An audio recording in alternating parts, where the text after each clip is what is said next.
90.4 ज्योतिवाणी सुन रहे हैं आप मनीषा के साथ। और दोस्तों, आज के शो में आप सभी का बहुत बहुत स्वागत है। कहते हैं भगवान ने हमें दो हाथ इसलिए दिए हैं ताकि हम एक से खुद की और दूसरे से दूसरों की मदद कर सकें। इसी बात को सोचते हुए ज्योति विद्यापीठ महिला विश्वविद्यालय जयपुर के संस्थापक एवं सलाहकार ऑनरेबल डॉक्टर पंकज गर्ग जी ने एजुकेशन के क्षेत्र में तो अपना योगदान दिया ही साथ उन्होंने उन्नत भारत अभियान के तहत 5 गांवों को गोद लिया, जिनमें झरना, देवला, कपड़ियावास, केसरी सिंहपुरा, कोटजेवर है। और इसके अलावा भी कई गांव में समय समय पर वह अपनी मुहिम चलाते रहते हैं। दोस्तों, आज के शो में हम बात करेंगे उन्नत भारत अभियान की, और इस विषय पर हमारे साथ चर्चा के लिए होंगी डॉक्टर नमिता मित्तल जी, जो कि एसोसिएट प्रोफेसर के पद पर कार्यरत हैं और पिछले 30 साल से शिक्षा के क्षेत्र में अपना योगदान दे रही हैं। साथ ही साथ वो आरसीआई की कोऑर्डिनेटर भी हैं। तो दोस्तों, उनसे चर्चा हम करेंगे, लेकिन उससे पहले आइए सुन लेते हैं एक प्यारा सा गाना। आप सुनते रहिए 90.4 ज्योतिवाणी मनीषा के साथ। ओम हरि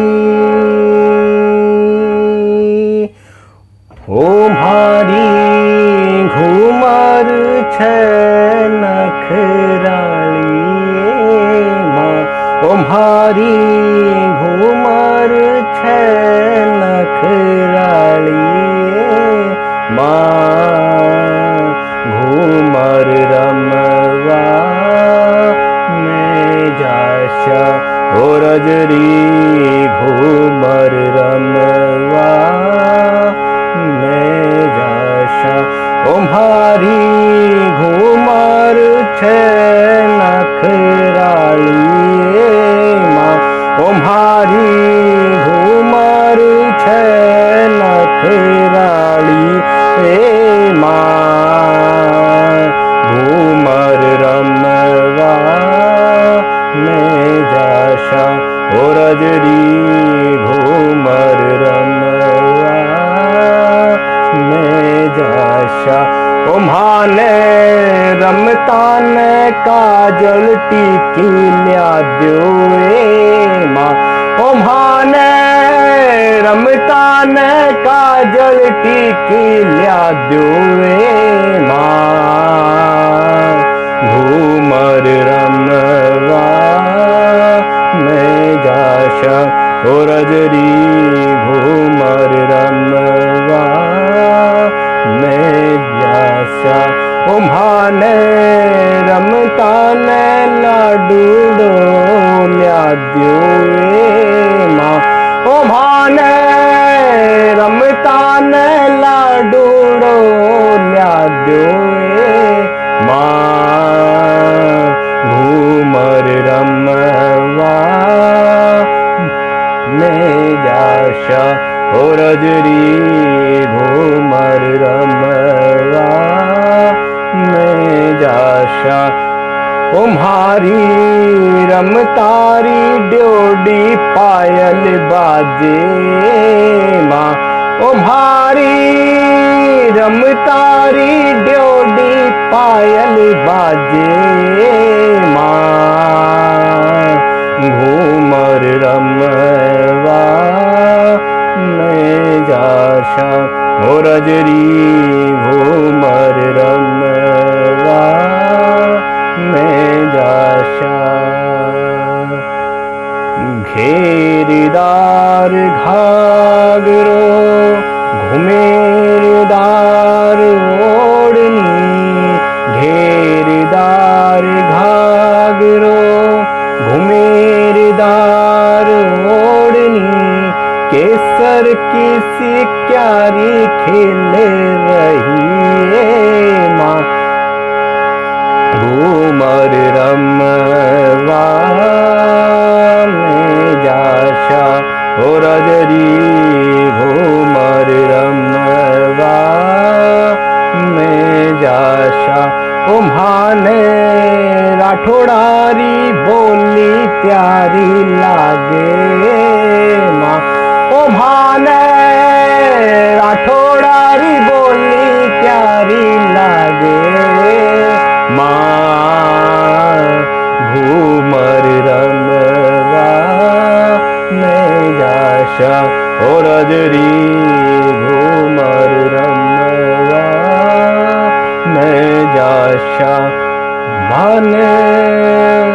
परदेसा मत दीजो ए माँ तुम्हाने परदेसा मत दीजो ए माँ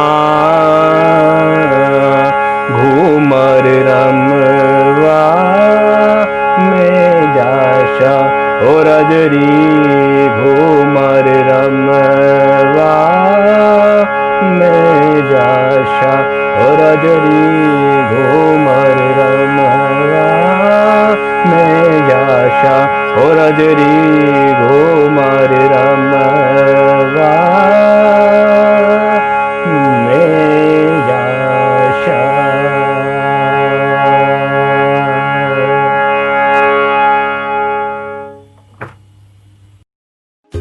दोस्तों, गगन त्रिवेदी की आवाज में आपने सुना अभी ये गाना। और आइए अब बात करते हैं डॉक्टर नम्रता मित्तल जी से, जो कि MNIT में computer science and engineering department में as a associate professor work कर रही हैं। साथ ही ये RCI की कोऑर्डिनेटर भी हैं। मैम, आपका बहुत बहुत स्वागत है हमारे शो में। धन्यवाद मनीष। मैम, हम बात करना चाहेंगे आपसे कोरोना संक्रमण के बारे में, क्योंकि अभी एक दौर चल रहा है कोरोना संक्रमण का। हम सभी परेशान हैं इससे। ऐसे में ऐसा क्या करना चाहिए यूनिवर्सिटीज को अपना रोल प्ले कि एक तरीके की जन चेतना और जन जागरूकता में यूनिवर्सिटीज अपना रोल कंट्रीब्यूट कर सके? हाँ, थैंक यू मनीषा, मुझे इनवाइट करने के लिए। मैं ये कहना चाहूंगी कि जो भी ये टफ टाइम से हम लोग गुजर रहे हैं, ये सभी के लिए टफ है। तो सभी लोगों को आगे बढ़ के इसमें सहयोग करना चाहिए, तो ताकि हम ये समय अच्छे से गुजार सके। और सभी को पता है कि लेटर और सूनर ये चला जाएगा, पर हम इसमें कैसे पीसफुल रहें, कि क्या करें जिससे कि हमारा ये टाइम है वो पीसफुली और शांति से निकल जाए। जी। तो मेरा ये सजेशन है कि जो इंस्टीट्यूशंस हैं वो इसमें मेजर रोल प्ले कर सकती हैं। इंस्टीट्यूशंस में भी engineering institutions and may be basic science institutions और मेडिकल इंस्टीट्यूशंस, सबके पास खूब सारे रिसोर्सेज हैं। Resources in terms of students जो है वो खजाना है हमारा, हमारी स्ट्रेंथ है। और टीचर्स जो कि नॉलेजेबल हैं, उनके पास एक्सपीरियंस है। और थर्ड जो चीज है वो है इंफ्रास्ट्रक्चर।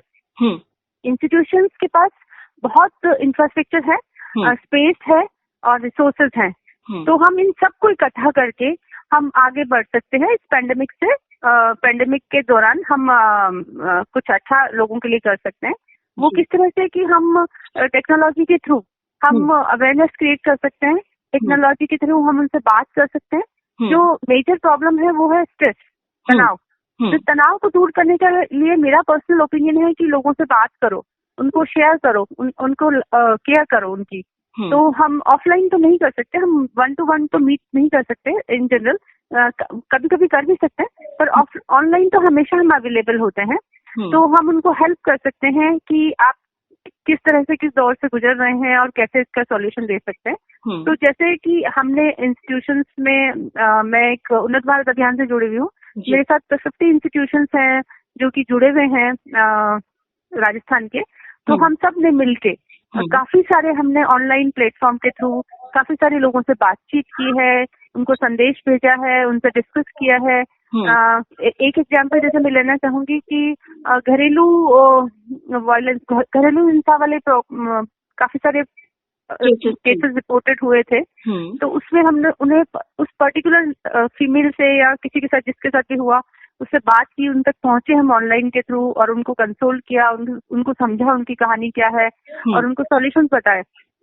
तो हमने इस केस में हमारे जो लीगल एक्सपर्ट थे, लॉ यूनिवर्सिटी के प्रोफेसर थे, उनके थ्रू उनसे बातचीत कराई और किसी तरह से उनको राहत पहुंचाई। एक ये था, और इस तरह से बहुत सारी चीजें हैं जिसमें पार्टिसिपेटिंग इंस्टीट्यूशंस जो हैं, जो कि आप पूछ रहे हैं इंस्टीट्यूशंस कैसे हेल्प करें। तो लाइक हमारे जो टेक्निकल इंस्टीट्यूशंस हैं, उन्होंने बहुत सारे सैनिटाइजर्स बनाए, उन्होंने मास्क बनाए, उन्होंने 3D फेस शील्ड बनाए जो कि हमारी अपनी लैब्स में बने हैं। बहुत ही लो कॉस्ट पे हमने चैम्बर्स बनाए, सैनिटाइजिंग चैम्बर्स बनाए और बहुत सारा रिसर्च किया। इवन MNIT में इटसेल्फ 12 रिसर्च हमने किए हैं और हमने गवर्नमेंट इंस्टीट्यूशन, गवर्नमेंट ऑर्गेनाइजेशन में लाइक राजभवन, विधानसभा और जहाँ जहाँ इनकी जरूरत थी वहाँ हमने पहुंचाया है इनको और हेल्प की है। तो इस तरह से हम इंस्टीट्यूशंस के पास तो खजाना है हेल्प करने के लिए, तो हमें सबको आगे बढ़ना चाहिए। जैसे मैंने आपके यहाँ डॉक्टर पंकज गर्ग ने हमें बताया कि 500 बेडेड का एक क्वारंटाइन सेंटर बनाया गया ज्योति विद्यापीठ में, क्योंकि उनके पास बहुत सारे रिसोर्सेज हैं एंड इससे बड़ा कोई कंट्रीब्यूशन नहीं हो सकता कि जिनको जरूरत थी आपने उनको जगह दी रहने के लिए, उनको फैसिलिटीज दी और उनको सारी सेवाएं उपलब्ध कराई और वो लोग ठीक होके चले गए। तो इससे ज्यादा मानवता और कुछ नहीं हो सकती कि जो लोग जरूरतमंद हैं उनको हम हेल्प करें इंस्टीट्यूशंस के थ्रू। तो स्टूडेंट्स के थ्रू, टीचर्स के थ्रू, एडमिनिस्ट्रेशन के थ्रू, इंफ्रास्ट्रक्चर के थ्रू, जैसे और भी मुझे बहुत सारे इंस्टीट्यूशंस पता है जिनके पास खाना नहीं था उन्होंने अपने इंस्टीट्यूशंस के थ्रू खाना पहुंचाया है, राशन पहुंचाया है, मेडिकल एड पहुंचाई है और लीगल एड पहुंचाई है। तो क्योंकि हमारे पास सारी तरह के एक्सपर्टीज हैं, सारे तरह के एक्सपर्ट्स हैं यूनिवर्सिटीज में, तो जहाँ भी जिसकी जरूरत है वो हम पहुंचा सकते हैं, पहुंचा रहे हैं। एक बहुत बड़ा सोसाइटी की तरफ हमारा कंट्रीब्यूशन है। बिल्कुल मैम, ये हमने जो बात करी वो एक लॉकडाउन फेज की बात थी, है ना। अभी मैम हम अनलॉक हो चुके हैं, तो ऐसे में उन्नत भारत अभियान जिसे आप रन कर रहे हैं अभी, उसके अंदर कैसे कंट्रीब्यूशन दे सकते हैं? बिकॉज अभी बहुत सारे लोग हैं जिनका धंधा बंद हो गया है, तो कैसे आप ग्रामीणों को तैयार कर रहे हैं ताकि वो फिर से एक बार मेन स्ट्रीम में आ सके? हाँ मनीषा, जैसे आप कह रही हैं कि अभी हम लॉकडाउन से तो लिफ्ट हो चुके हैं, पर अभी भी हम उतना ज्यादा हमारी मतलब सोशल मीटिंग्स नहीं हो रही है। हम सोशल डिस्टेंसिंग फॉलो करते हुए हम इंस्टीट्यूशंस रूरल एरियाज में उनसे स्किल डेवलपमेंट के थ्रू हम ऑनलाइन भी स्किल डेवलपमेंट कोर्सेज करा सकते हैं। लाइक मोबाइल रिपेयरिंग हम ऑनलाइन करवा सकते हैं, प्लम्बिंग, मतलब कुछ चीजें ऐसी हैं जो हम विलेजर्स को ऑनलाइन प्लेटफॉर्म पे लाके इकट्ठा करके एक जगह सोशल डिस्टेंसिंग मेंटेन करते हुए, मास्क लगाते हुए उनको हम एक आंगनबाड़ी जैसी जगह पे बिठा के 10 या 12 का ग्रुप बना के इधर से हम एक दो लोग यहाँ से इंस्टीट्यूशन से जाके भी सिखा सकता है। जैसे मेरे इंस्टीट्यूशन में हमने जो किया है वो है कि लोगों को मास्क बनाना सिखाया, सैनिटाइजर बनाना सिखाया, या फिर यहाँ भी ऐसे गाँव में जनरली मैंने देखा है कि राशन पानी की बहुत ज्यादा जरूरत नहीं होती, पर जैसे आप बता रही कि अनएम्प्लॉयमेंट है, कुछ लोग जो है डेली वेजेस वाले वो अपना डेली कमाते हैं और उसी दिन मतलब लाइक रोज का रोज कमा रहे हैं और खा रहे हैं। तो उन लोगों के लिए हमने जो भी जहाँ भी हमें लगा कि यहाँ पे इनकी जरूरत हो सकती है, द शिफ्ट ऑफ जॉब, जैसे जो लोग होटल में थे, होटल्स रेस्टोरेंट में थे और वो अभी नहीं काम कर रहे हैं, तो उनको किसी और जगह भेजना, उनको बताना कि यहाँ पे आपके लिए जगह है, आप यहाँ काम कर सकते हैं। पर हमें जो भी राजस्थान सरकार या सरकारें जो भी हमें गाइडलाइंस दे रही हैं उनको फॉलो करते हुए हम उनको जॉब अपॉर्चुनिटीज के बारे में अवेयर करा सकते हैं और उनकी ट्रेनिंग भी करा सकते हैं, ऑनलाइन एंड ऑफलाइन। और वैसे भी हम जब ये पेंडेमिक नहीं था उसके पहले जो हम हर एक इंस्टीट्यूशन में लगभग 5 गांव गोद लिए हुए हैं। मेरे साथ 50 इंस्टीट्यूशंस जुड़े हुए हैं इस उन्नत भारत अभियान में। तो उन सब ने 50 का मतलब कि हमारे पास 250 विलेजेस हैं जो कि किसी न किसी इंस्टीट्यूशन ने गोद लिया हुआ है, उनको हम कहते हैं गोद लिया हुआ।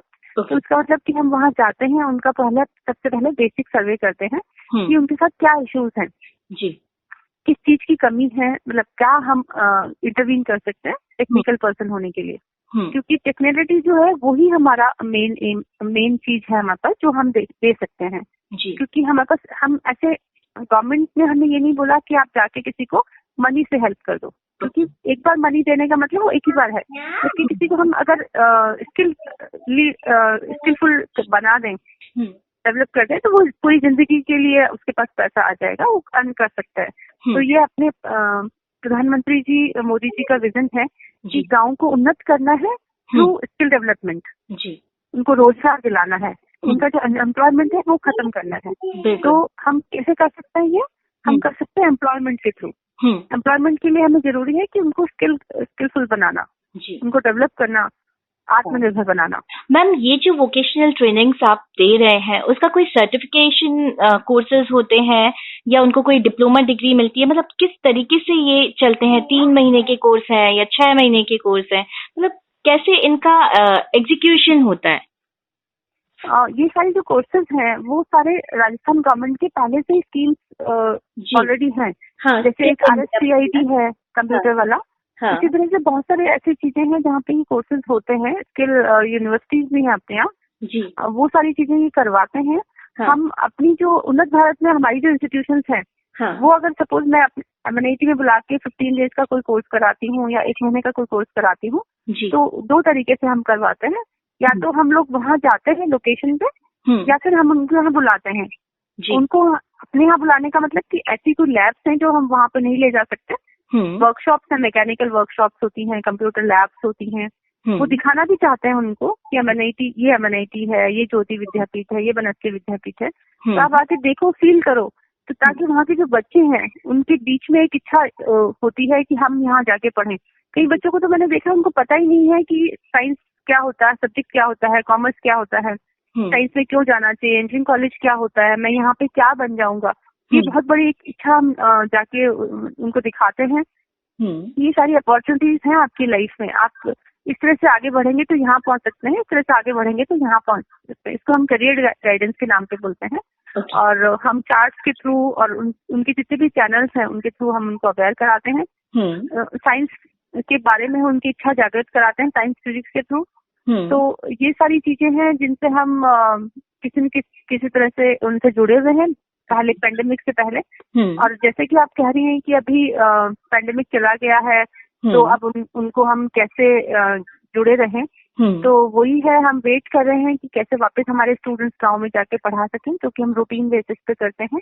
अभी तो स्टूडेंट्स भी नहीं है यूनिवर्सिटीज में जी, तो वो खुद भी अपने इंटर्नशिप्स वगैरह में बिजी हैं। तो हमारा ये मन है, हमारी इच्छा है कि जब वो वापस सब कुछ ठीक हो जाएगा तो फिर से हमारे बच्चे गाँव में जाएंगे और उनके बच्चों को पढ़ाएं, उनको जागृत करें, इच्छा शक्ति जागृत करें कि कैसे उनको आगे बढ़ना चाहिए। मैम, मोटे मोटे तौर पर हम सभी जानते हैं कि उन्नत भारत अभियान क्या है, लेकिन आप पिछले इतने सालों से इस अभियान के साथ जुड़े हुए हैं, तो थोड़ा डिटेल में क्या आप हमारे लिसनर्स को बताएंगे कि उन्नत भारत अभियान है क्या?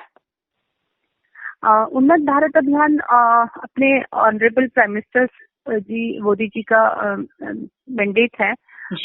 वो ही चाहते हैं कि क्योंकि हमारे पास 70% लोग जो हैं वो गांव में रहते हैं, तो हम ये नहीं चाहते कि गांव जो है शहरों में आ जाए, माइग्रेशन नहीं चाहते।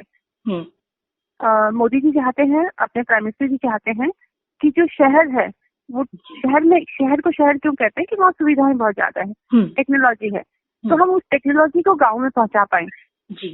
ये हमारा तो ये इंस्टीट्यूशंस के थ्रू ही पॉसिबल है, क्योंकि इंस्टीट्यूशंस के पास स्टूडेंट्स हैं, टीचर्स है, नॉलेज है, एक्सपर्टीज है और इंफ्रास्ट्रक्चर है जी। तो हमारे पास जो कुछ भी है जो हम अपने बच्चों को दे रहे हैं, MNIT या फिर ज्योति विद्यापीठ या बनस्पति विद्यापीठ या और सारी यूनिवर्सिटी जो खुद के स्टूडेंट्स को दे रही है, वो ही थ्रू स्टूडेंट्स और थ्रू टीचर्स हम गाँव में पहुंचा पाए। ये मोदी जी अपने प्राइम मिनिस्टर जी का मैंडेट है, इसीलिए उन्होंने सारी इंस्टीट्यूशंस को जोड़ा है।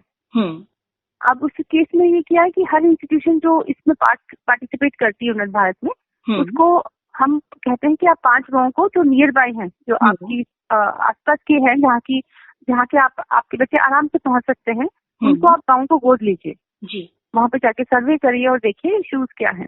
तो जो मेन 5 थ्रस्ट एरियाज आइडेंटिफाई हुए, 5 general depending on the context, ये सिर्फ 5 जो एरियाज हैं वो है unemployment, skill development and health and hygiene and then water scarcity and electricity। तो इन 5 थ्रस्ट एरियाज पे हम लोग काम करते हैं जी। तो इसके अलावा जैसे है रोड कनेक्टिविटी नहीं है, या फिर वहाँ पे कुछ वहाँ की जो लैंड है वो ड्रॉट है, वहाँ पे पानी नहीं है, या फिर वहाँ पे खेती नहीं हो रही है। तो हम एग्रीकल्चर के थ्रू भी इसमें आए हैं, उनको वहाँ के जो फार्मर्स हैं उनके साथ हम जुड़े हुए हैं, उनको बताते हैं, उनको हमारे जो नॉलेजेबल एग्रीकल्चर यूनिवर्सिटीज हैं उनके एक्सपर्ट्स वहाँ जाते हैं और बात करते हैं। उनको बताते हैं कि वैसे तो किसान जो है, गाँव के किसान, वो पहले से ही बहुत बहुत नॉलेजेबल होते हैं अपने एक्सपीरियंस के हिसाब से। फिर भी जो नई इंटरवेंशंस हैं, जो नई टेक्नोलॉजी है, उनके थ्रू हम उनको अवेयर कराते हैं कि आप कैसे अपनी जो एग्रीकल्चर लैंड है या नॉन एग्रीकल्चर है, उसको कैसे यूज करें और किस तरह से यूज करें। एक जो मेरा एग्जांपल, हमने अभी जो एक रिसर्च प्रोजेक्ट किया है वो बायोगैस का है। उस केस में हम वहाँ पे कमेटी हमने बना दी गाँव में, उसमें हम उनसे गोबर लेते हैं, सबसे इकट्ठा करते हैं, फ्री नहीं लेते हैं, मतलब उनका कंट्रीब्यूशन होता है, और एक कम्युनिटी बायोगैस प्लांट लगा दिया है, और उसके थ्रू जो भी एनर्जी मिलती है हमें, वो हम फिर पूरे गांव में किसी एक बेसिस पे हम उसको यूज कर करते हैं, ताकि एनर्जी के थ्रू जो भी उनको सपोज लाइट चाहिए, वहाँ पे लाइट नहीं है या नहीं पहुंच रही है, क्योंकि पावर कट बहुत होता है गाँव में, और स्टूडेंट्स जो है वो पढ़ना चाहते हैं, पढ़ नहीं पाते। इस तरह के छोटे छोटे से इंटरवेंशंस हैं, वो हम कर रहे हैं। क्या बात है मैम। मैम, इसी बात को आगे बढ़ाते हुए, चूंकि जो आपने आइडेंटिफाई करे थ्रस्ट एरिया, उनमें एक एजुकेशन भी था, तो गवर्नमेंट ने बहुत सारे ऐसे प्रोग्राम्स चला रखे हैं जो गर्ल चाइल्ड एजुकेशन को बढ़ावा दे रहे हैं। लेकिन मैम, अगर हम थोड़ा सा हायर एजुकेशन की तरफ जाएं, अगर हम यूनिवर्सिटीज या फिर कॉलेजेस की तरफ ध्यान दें, तो इस तरीके की जो स्कीम्स हैं वो थोड़ी कम है। तो ऐसे में यूनिवर्सिटीज को खुद के लेवल पे किस तरीके के प्रोग्राम्स शुरू करने चाहिए ताकि गर्ल चाइल्ड एजुकेशन को बढ़ावा मिले? हाँ, मनीषा, आपने बहुत ही अच्छा क्वेश्चन पूछा है, मैं बिल्कुल इससे एग्री करती हूँ। जब मैं अपना कॉलेज एजुकेशन में थी 90s में, तब मैंने देखा, मैं बनस्थली विद्यापीठ से हूँ, और मैंने वहाँ देखा था कि वहाँ पे नीट कम मेरिट स्कॉलरशिप्स हुआ करती थी, और काफी सारी हुआ करती थी। हाँ। वो उन गर्ल्स के लिए होती थी जो कि इंटेलिजेंट हैं, अच्छा कर रही हैं, और फाइनेंशियल सपोर्ट पेरेंट्स की तरफ से उतना नहीं है जी। तो इस केस में जब स्कूल में इतने सारे स्कीम्स हैं, तो हमें अपनी उनकी एजुकेशन स्कूल तक ही सीमित नहीं रखनी है, आगे तक ले जाना है हमें। तो मेरी सारी यूनिवर्सिटी से रिक्वेस्ट है कि अगर आपने 10% ये रखा हुआ है कि हम 10% स्टूडेंट्स को देंगे, तो प्लीज सब लोग आगे आएं और थोड़ा बढ़ाएं इसको, क्योंकि गर्ल्स को वैसे ही बहुत सारे रिस्पॉन्सिबिलिटीज होती हैं फैमिली की। उनको आगे बढ़ने से, अगर 2 बच्चे हैं, एक मेल और एक फीमेल, और एक ही जने के लिए पैसा है, तो मेरा ये मानना है कि मैंने देखा है कि मेल चाइल्ड को फैमिली बोलती है कि आप आगे जाओ, और फीमेल चाइल्ड को या तो बोलेंगे आप घर में रहो, या फिर शादी कर दी जाती है आफ्टर स्कूल जी। तो मेरा सबसे अनुरोध है, मैं खुद भी कोशिश करती हूँ अपने लेवल पे, लोगों से जब भी मिलती हूँ उन्नत भारत के रेफरेंस में, कि आप गर्ल चाइल्ड को मोटिवेट, गर्ल चाइल्ड की एजुकेशन को मोटिवेट करें, आगे बढ़ाएं, और वो सब कर सकते हैं जो एक मेल चाइल्ड कर सकता है जी।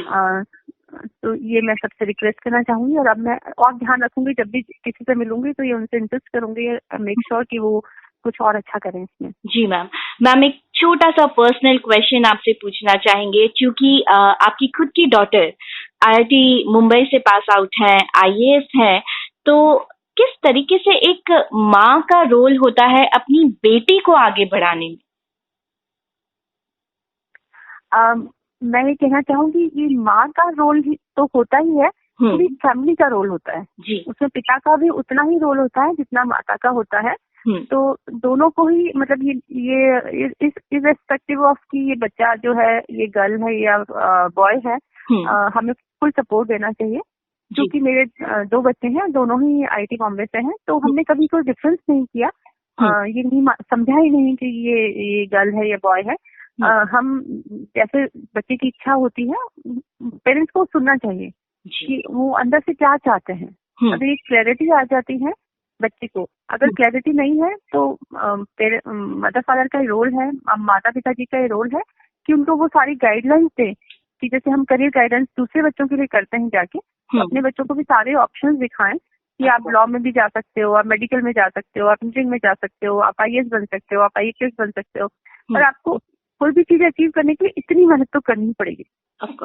तो अगर बच्चा कमिटेड है, मेहनत कर सकता है, तो सारे एवेंचर्स खुले होने चाहिए, और आप हर तरह से आपको सपोर्ट करना है बीइंग अ मदर। क्योंकि मैं खुद टीचर भी हूँ, तो मैं हमेशा, मतलब पढ़ाती तो कम थी उसको, तो मेंटल सपोर्ट मेरा फुल रहता था कि उसको कुछ भी चीज चाहिए तो इमीडिएटली, मतलब मैं नहीं कह सकती सारे पेरेंट्स इमीडिएटली करें, पर हम लोग करते थे कि उसको कुछ भी चाहिए किसी भी तरह से, तो हम दोनों ही, मतलब दोनों ही उसके आसपास लेफ्ट एंड राइट खड़े होते थे। मैम बहुत अच्छी बात कही आपने कि बच्चों को मेंटल सपोर्ट की बहुत ज्यादा जरूरत रहती है।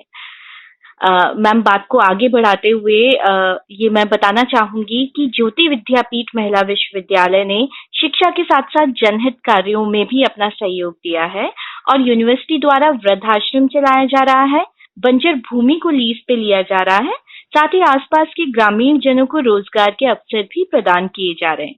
मैम हमारी इस पहल के बारे में आपका क्या कहना है? तो ये तो एक अद्भुत पहल है। मैं इस पे ज्योति विद्यापीठ को बधाई देना चाहूंगी कि उन्होंने ये सराहनीय कदम उठाया है। और जब भी मुझे मौका मिलेगा मैं पर्सनली आके इसको देखना भी चाहूंगी। एंड मैं सारी यूनिवर्सिटी से अनुरोध करूंगी कि इस तरह के कदम उठाए जाएं, क्योंकि अल्टीमेटली तो सोसाइटी को अगर हम आगे बढ़ाएंगे, स्पेशली रूरल एरियाज को, तभी हमारा जो देश है वो उन्नत होगा। बिल्कुल। तो मतलब जो भी कदम है, जो भी ज्योति विद्यापीठ ने उठाए हैं, चाहे सीनियर सिटीजन के लिए हो, चाहे वृद्धाश्रम हो, चाहे बंजर भूमि को विकसित करने का जो निर्णय है, वो तो बहुत ही कमांडेबल है। मतलब मुझे सुन के इतना अद्भुत रोचक फीलिंग आई कि इतना अच्छा सोचते हैं। तो अगर सभी लोग, जितने भी इंस्टीट्यूशंस हैं, सभी लोग थोड़ा थोड़ा आगे बढ़ेंगे तो हम अपने समाज को, हम अपने देश को ऊंचाइयों तक ले जा पाएंगे। बिल्कुल मैम। मैम हमारे जो लिसनर्स हैं उनके लिए आप क्या संदेश देना चाहेंगे? संदेश तो क्योंकि अभी हम पैंडेमिक से गुजर रहे हैं जी, तो सभी के लिए सेम है। थोड़ा सा किसी के लिए ज्यादा है, किसी के लिए कम है। तो मैं पर्सनली तो ये फील करती हूँ कि मेरा भी अप एंड डाउन चलता है, क्योंकि मैं तो बच्चों के साथ जुड़ी हुई हूँ, टीचर हूँ, तो सारी हम क्लासेस ले रहे हैं, एग्जाम ले रहे हैं, बात करते हैं उनसे। मैं उनको जब मोटिवेट करती हूँ तो खुद भी मोटिवेटेड ही रहती हूँ। बाकी मेरा पर्सनल एक्सपीरियंस ये है कि सब लोग योगा मेडिटेशन पे फोकस करें। जब भी थोड़ा सा भी आप डाउन जा रहे हैं, लो फील कर रहे हैं, तो मेडिटेशन बेस्ट रेमेडी लगती है मुझे। एंड अपना हेल्दी डाइट मेंटेन रखें, सोशल डिस्टेंसिंग रखें, एंड जो भी नेगेटिव न्यूज है उनसे दूर रहें। सिर्फ सोचें पॉजिटिव, क्योंकि नेगेटिव सोच के भी हम कुछ कर तो सकते नहीं है। बिल्कुल। कुछ लोग कहते हैं कि ये पॉसिबल नहीं है कि आप नेगेटिव मत सोचो। आते हैं, ख्याल आते हैं ऐसे, हम क्योंकि कुछ कर नहीं सकते तो कोशिश करें कि अवॉइड करें उनको। तुरंत जैसे ही आपको लगे कि कुछ नेगेटिव जा रहा है आपके दिमाग में, तुरंत आप पॉजिटिव वाला कुछ उठा लें, जिसमें कुछ अच्छा लिखा हो, कुछ अच्छा सुनने को मिल रहा हो, कुछ अच्छे लोगों से बात करें। और जो भी आपको अब लगता है कि आपके मेंटर्स हैं, आपके गाइड्स हैं, उनको फोन कॉल करें। मैं जनरली करती हूँ। जो भी मेरे सीनियर टीचर्स हैं, कुछ लोग ऐसे टीचर्स हैं जिनसे कि मैंने अभी 20-20 साल बाद इस पैंडेमिक में उनसे फोन कर करके बातें की, शेयर किया कि आप कैसे हैं, तो उनको हमने अच्छा फील कराया, शेयर किया। तो 3 थिंग्स होती हैं, शेयरिंग, केयरिंग एंड लविंग। तो ये अगर हम शेयर करते हैं बातों के थ्रू, तो इट मीन्स हम उनकी केयर करते हैं, and we love them too. So that's the best remedy I feel with the elders, with the juniors, seniors, colleagues, fellows. इस तरह से हम उनको, अपने आप को, उनको हम मोटिवेटेड रखते हैं। जी मैम। मैम हमारे साथ जुड़ने के लिए और इतना इंस्पायर करने के लिए आपका बहुत बहुत धन्यवाद। आपको भी बहुत बहुत धन्यवाद मनीषा। आपने मुझे ये चांस दिया कि मैं व्यूअर से और लिसनर से बात कर सकूं, बता सकूं। Thank you ma'am. होठों से छू लो तुम मेरा गीत अमर कर दो, होठों से छू लो तुम मेरा गीत अमर कर दो, बन जाओ मीत मेरी ये रीत अमर कर दो, होठों से छू लो तुम मेरा गीत अमर कर दो।